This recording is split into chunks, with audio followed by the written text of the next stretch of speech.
In 1879, the longest bridge on Earth stood over a Scottish river. One winter night, it simply wasn't there anymore. This is the Firth of Tay, a wide, cold stretch of water separating the region of Fife from the city of Dundee.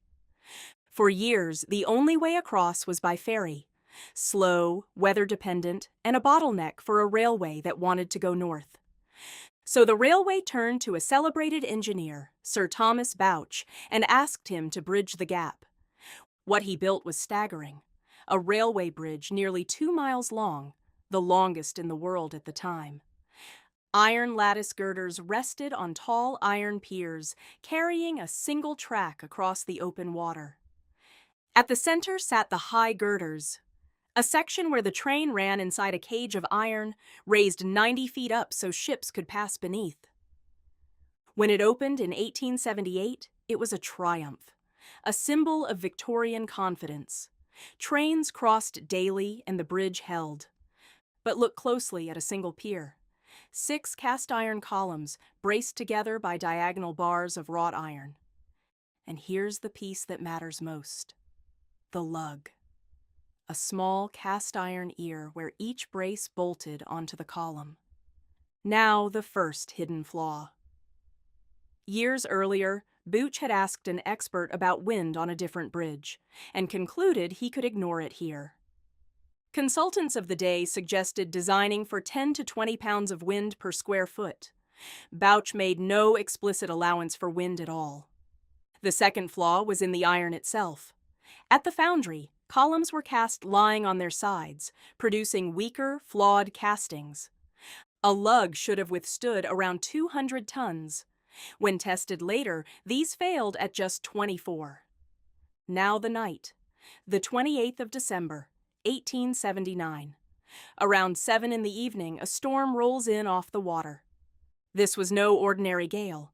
Winds near force 10 or 11, blowing straight from the west, hitting the bridge square on its side. And onto that bridge, into that storm, the last train of the night sets out for Dundee. It rolls into the High Girders, the tallest, most exposed stretch of the entire span. The wind pushes against the train and the towering girders together, driving an enormous sideways load down into the iron legs. Inside the piers, the windward lugs begin to strain, the bolts grinding hard against the edges of the cast iron holes. And that's all it takes. The load jumps to the next lug, which fails too, and the next, a collapse cascading down the line. The high girders begin to lean, tipping sideways toward the water, with the train still inside them. And then they go.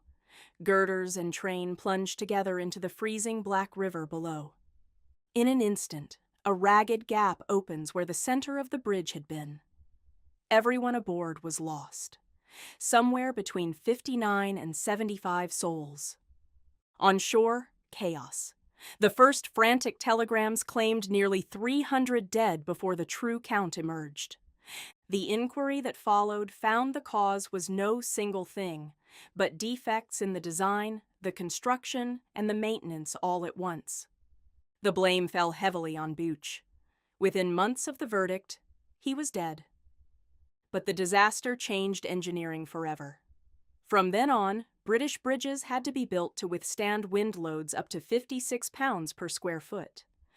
A new bridge, of iron and steel, double-tracked and far stronger, rose beside the first, opening in 1887. And to this day, the stumps of the old piers still stand in the water, a quiet reminder that the load you forget is the one that finds you.